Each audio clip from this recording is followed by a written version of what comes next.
करके हम सुधरेंगे तभी बदलेगा। ये पुलिस की उत्पत्ति और कचहरी की उत्पत्ति तो हमने की है। राजा महाराजा का तो कहाँ था, कुछ नहीं था। ये अपने बचपन की याद करो, जो जिस जात बिरादरी था कोई घटना होती थी 5 लोग बैठ जाते थे और फैसला के देखो रमेश तुम्हारी गलती है, इसमें गलत बात है तुम्हारी। गांव का 3rd पर्सन बोलता था, उनका रिलेशन का नहीं था लेकिन सच बोलता था, तो दोनों लाने भाई ठीक है वापस हो जाता, जमीन पर कब्जा कर छोड़ देता था। आज का छोड़ेंगे नहीं, थाने चलो, बस थाने की उत्पत्ति हमने कर दी। हम गांव समाज में तो तमाम चीजें तो आज हम अनुसूचित जाति जनजाति आयोग की तरफ से जो भारत सरकार और उत्तर प्रदेश सरकार के द्वारा जन कल्याणकारी योजनाएं चलाई जा रही हैं, उनकी समीक्षा करने के लिए हम लोग यहाँ आए थे और उसी की समीक्षा हम लोगों ने किया है। तमाम योजनाएं अनुसूचित जाति के लिए चलाई जाती हैं और अधिकारी लोग क्रियान्वयन करते हैं, तो देख लेते हैं कि कहीं कोई कमी तो नहीं है। और अधिकारियों की तरफ से कुछ समस्याएं होती हैं, जो उनके सुझाव आते हैं हम सरकार तक पहुंचाएंगे और जो सरकार की योजनाएं हैं उन्होंने चलाया और उसकी समीक्षा हमने किया है। हाल ही में IAS की परीक्षा हुई है, उसमें ज्यादातर इंग्लिश मीडियम वाले छात्र क्वालिफाई किए हैं, हिंदी वाले कम पढ़े। इसका क्या कारण है? क्या इसके लिए कुछ हिंदी मीडियम वाले की पहल करेंगे आप? अब ये परसेंटेज भाई देखना पड़ेगा कि इंग्लिश मीडियम और हिंदी पास हुए या जो मेधावी छात्र थे वो पास हुए हैं, ये देखना पड़ेगा, क्योंकि ये जरूरी नहीं कि इंग्लिश मीडियम वाले ही हो। मुझे लगता है कि ये उनकी विद्वता और मेधावी छात्र ही आए हों जिन्होंने सारे प्रश्न हल किए होंगे, चाहे इंग्लिश के हो चाहे हिंदी के हो। अगर उसमें इंग्लिश के प्रश्न ज्यादा आए हों और हिंदी वाले कम आए तो ये तो जो परीक्षा प्रणाली है उसको देखना पड़ेगा, उस पर ज्यादा हमारा स्पष्ट मत नहीं है। लेकिन मेधावी छात्र तमाम हिंदी के लोग थे, चाहे पंडित दीनदयाल उपाध्याय जी रहे हों, सब लोग रहे और टॉपर रहे हमेशा हिंदी के। तो किस परिप्रेक्ष्य में आपका सवाल है हम ज्यादा नहीं बता पा रहे हैं, लेकिन इनका ये पूछना था, जैसे भी जो रिजल्ट आया उसमें इंग्लिश मीडियम वाले 95% लड़के पास हुए, 5% लड़के जो है तो हिंदी मीडियम वाले पास हुए।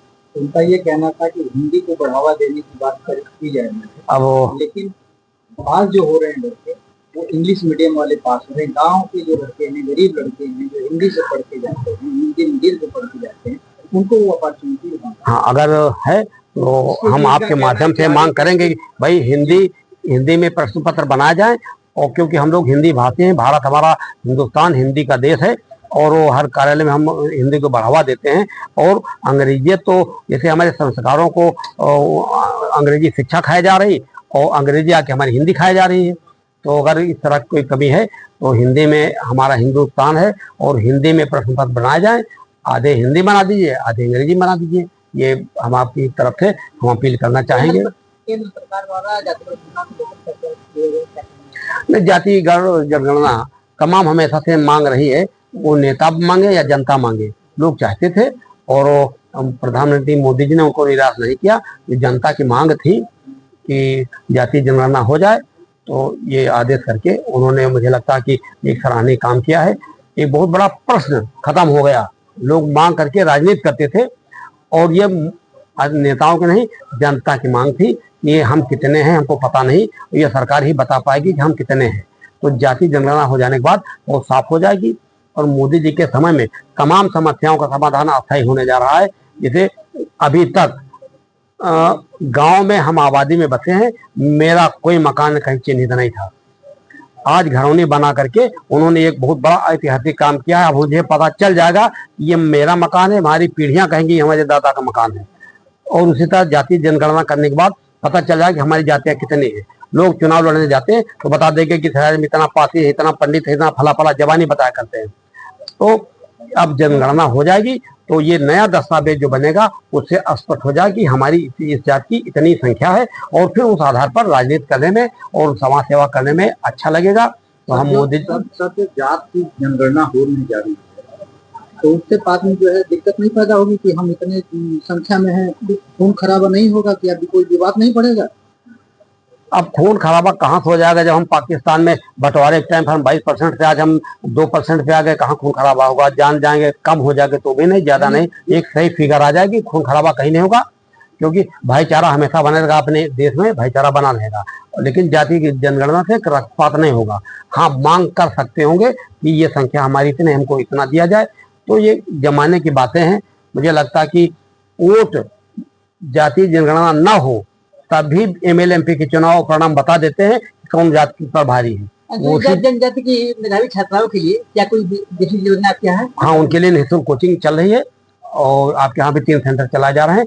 आईएएस की 1 सेंटर है और 2 पीसीएस और जेईई मेंस के हैं, और ये निःशुल्क है पूरी तरह से। अच्छे टीचर है पढ़ाने वाले, और लेकिन ये दुखद परिणाम है, कभी पूछा तो बताते छोड़ के चले जाते हैं बच्चे। लेकिन ये अनुसूचित जाति के लिए बहुत बड़ी योजना है। जिनके पास पैसा नहीं है लेकिन मेधावी छात्र हैं तो निःशुल्क कोचिंग को दी जा रही है। बोर्ड की परीक्षा में भी काफी संख्या में जनजाति छात्र हैं, जाति छात्र कमाल के हैं, अच्छा नंबर पाई हैं, तो उनके लिए क्या कुछ विशेष योजना है? उनके लिए तो हम बधाई देते हैं। बाबा साहब ने तो साफ कहा था कि शिक्षा ही एक ऐसी चाबी जिससे दुनिया के विकास के ताले खुलते हैं। तो शिक्षा, अच्छी शिक्षा ग्रहण करें, ये चाहे अनुसूचित जाति को चाहे सामान्य को हो। हम सबसे अपील करते हैं बच्चों से कि मेहनत करके और अच्छे अंक हासिल करो और जीवन को संस्कारवान बनाइए। अंग्रेजी की तरफ नहीं और विदेशी कल्चर की तरफ नहीं, अपना जो हिंदुस्तान का जो कल्चर है, संस्कृति है, उसको आप अपनाइए और स्वदेशी बनिए। अच्छी शिक्षा ग्रहण करके बाबा भीमराव अम्बेडकर जैसा छात्र बनिए, जो विश्व के 6 या 7वें विद्वान माने गए और भारत के संविधान निर्माता बने और भारत रत्न लेके आए। उस जमाने में जब अपार छुआछूत थी, और आज सब कुछ बाबा साहब के देने के बाद हमको सर उठा के जीने का अवसर मिले, पढ़ाई में छात्रवृत्ति मिली, पढ़ाई की छात्रवृत्ति मिल जाती है, आरक्षण में नौकरी में आरक्षण, सब कुछ है। तो आज बढ़ने का अवसर बाबा साहब ने दिया, उसका लाभ लेते हुए ईमानदारी के साथ अच्छी पढ़ाई करो और कंपटीशन आने पर आरक्षण कम देखो, मेहनत से नंबर आगे ला करके आगे बढ़ने की उस तरह सीखो कि जैसे अकबर ने एक रेखा खींची थी, बीरबल से कहा कि इसको मिटाओ मत, इसको छोटी करो, तो बड़ी रेखा खींची गई थी। तो पढ़ाई लिखाई से इतना अच्छे अंक लेके आओ कि हमको ना आरक्षण की आवश्यकता पड़े और ना हमको कहीं कुछ दूसरे का हाथ फैलाना पड़े। विद्यासंघ के प्रमोशन में कुछ करने वाले हैं क्या? विद्यासंघ जो खोले जा रहे हैं उसके प्रमोशन में कुछ करने वाले हैं? किसमें? विद्यासंघ जो खोले जा रहे हैं जो अब तक चल रहे हैं। वृद्धाश्रम तो उन वृद्धों के आंसू पोंछने का एक तरीका अपनाया जा रहा है कि जिसका कोई नहीं है तो सरकार उसके लिए है। अन्यथा वृद्धाश्रम तो हमारे लिए दुखद संकेत है कि जिनके बच्चे ठीक ठाक कमाते खाते हैं, अच्छी आमदनी है, माँ बाप की संपत्ति उनके हाथ में है, लेकिन माँ बाप अपनी संपत्ति बच्चे को अनाथालय में डाल देते हैं हमारे बेटे। ये हमारा दुर्भाग्य है और ये दुखद पहलू है। अनाथालय जितने बढ़ेंगे वो हमारे लिए दुखद संकेत होते जाएंगे। लेकिन फिर भी जो वृद्धाश्रम बने, जो